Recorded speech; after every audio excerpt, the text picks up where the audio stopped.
Los habitantes de la antigua Grecia se llamaban a sí mismos helenos y a su tierra, Grecia, la llamaban la Hélade.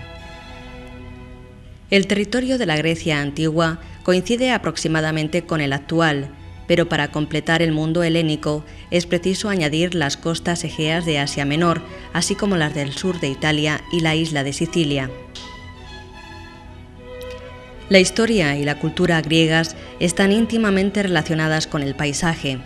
La Grecia continental es prácticamente una cadena montañosa que se hunde en el mar Egeo, cuyas numerosas islas no son más que las cimas de esta cordillera sumergida. Este fenómeno ha dado lugar a unas líneas costeras muy recortadas y abruptas, con abundantes penínsulas y pequeñas islas próximas, además de unos valles interiores cerrados y de difícil acceso. Las llanuras, por el contrario, son escasas y de pequeña extensión. El nexo de unión de estas diferentes áreas es el mar, vía de enlace de los distintos territorios y factor de expansión del mundo griego. La escasez de terreno fértil obligará al griego antiguo a buscar nuevas tierras que alimenten a la población sobrante. De ahí la vocación comercial del pueblo heleno o la colonización de nuevos territorios que caracterizarán a la Grecia antigua.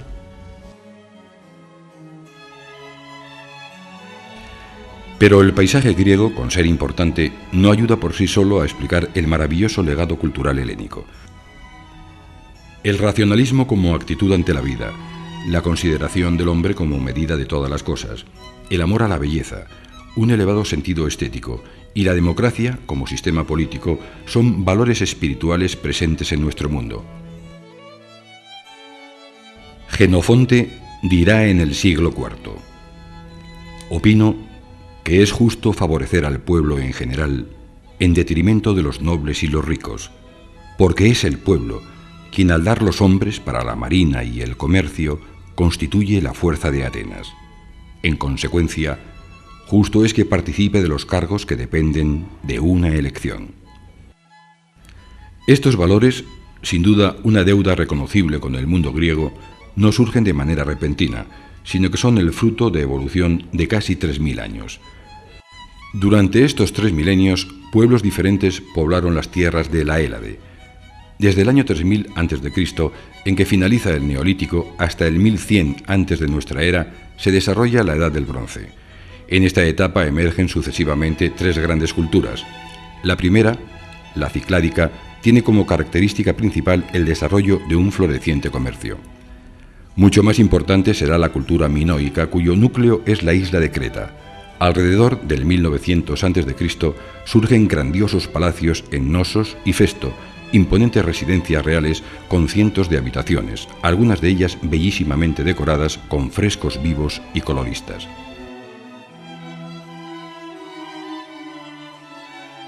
Los palacios cretenses señalan la aparición de un poder absoluto sustentado económicamente por una intensa actividad comercial basada en el intercambio de suntuosos objetos de artesanía.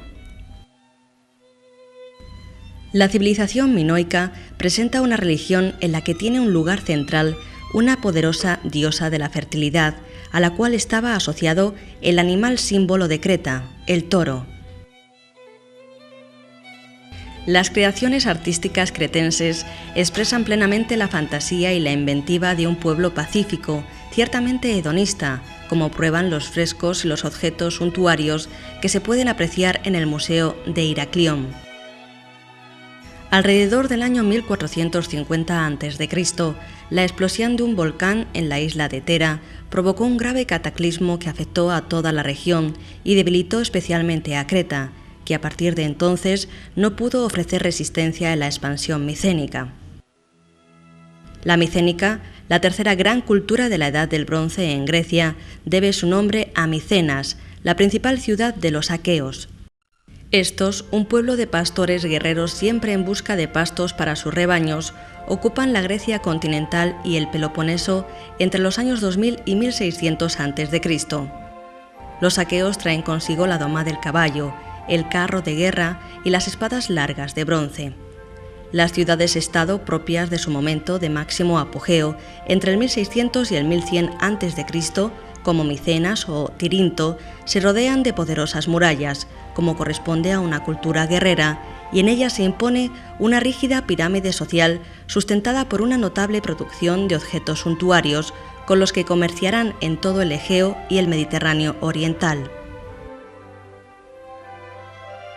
Con la invasión de los dorios acabó la cultura micénica y la Edad del Bronce, dando paso a la Edad del Hierro allá por el siglo XI a.C.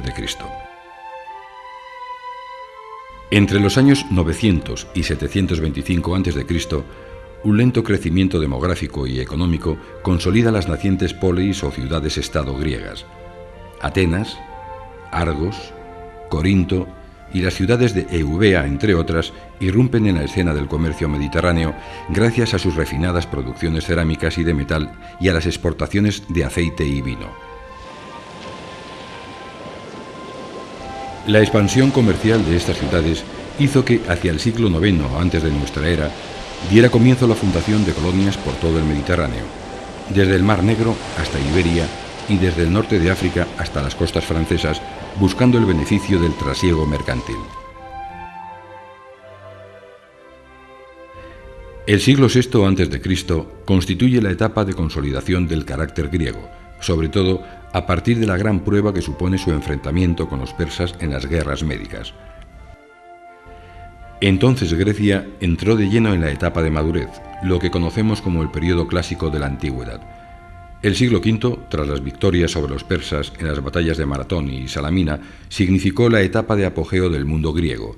Las ciudades eran gobernadas en su mayoría por sistemas democráticos, mientras que la artesanía y el comercio alcanzaron sus más altas cotas.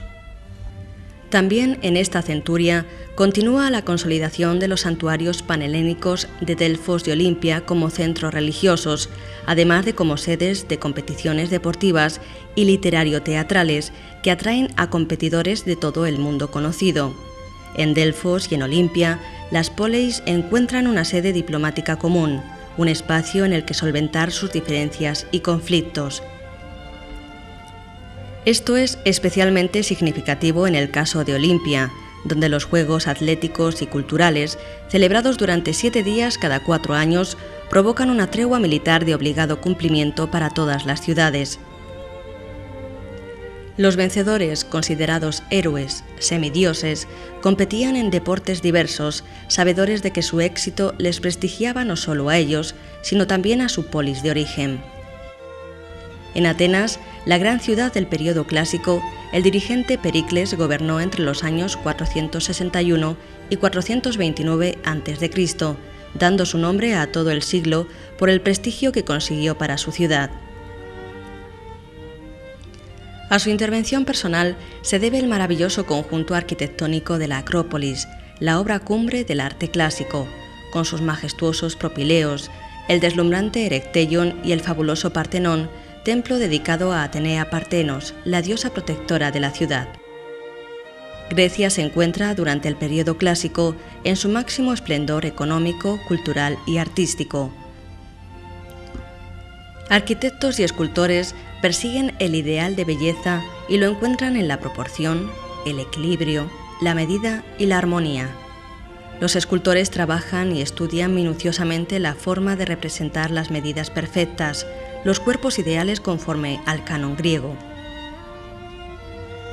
Como resultado, atletas, dioses y héroes salen del cincel de los artistas manifestando una naturalidad más aparente que real, pues todo ha sido sabiamente calculado.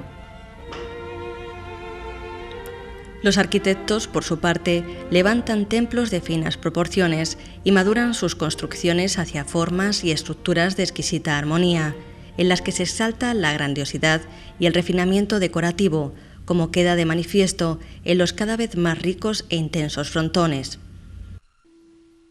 No solo el arte, también la filosofía, la astronomía, la geografía o la física se benefician de esta efervescencia cultural.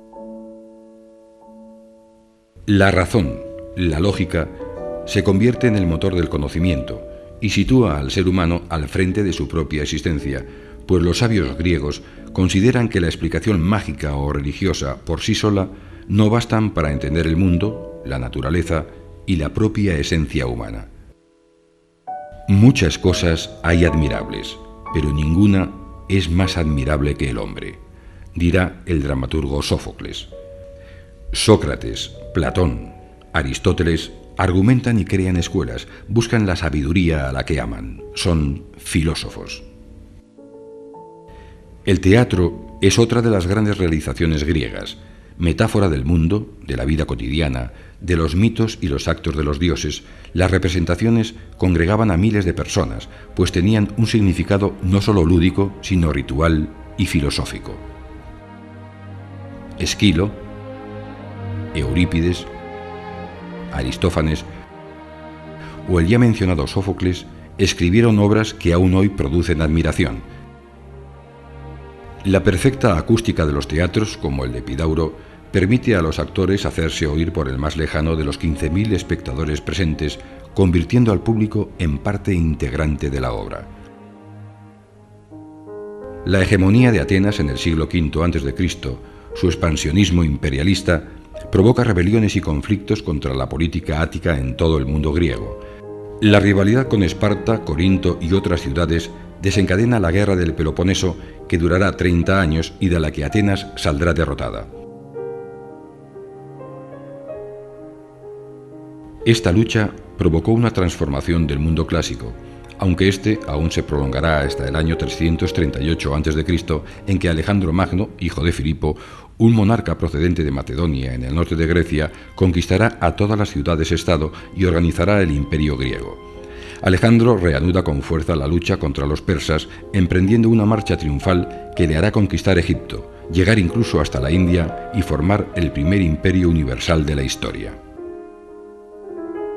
Tras la muerte de Alejandro en el año 323 a.C., el imperio se divide en reinos, ligas y pequeños estados, pero la civilización griega antigua, aún en su etapa final, conoce un periodo de esplendor, el helenístico.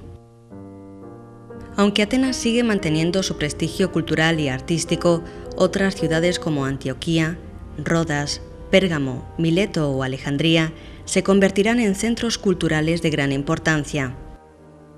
Arquitectura y arte tienden ahora a la grandilocuencia, a la búsqueda de la emocionalidad, al lujo exaltador del poder.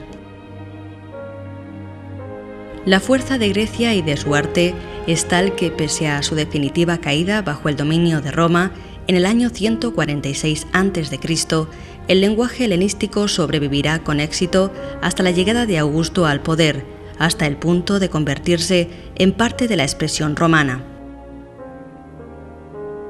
Fundamento, esencia, alma de la cultura y el pensamiento occidental, la Grecia antigua es parte fundamental del Mediterráneo y de Europa, raíz de la civilización.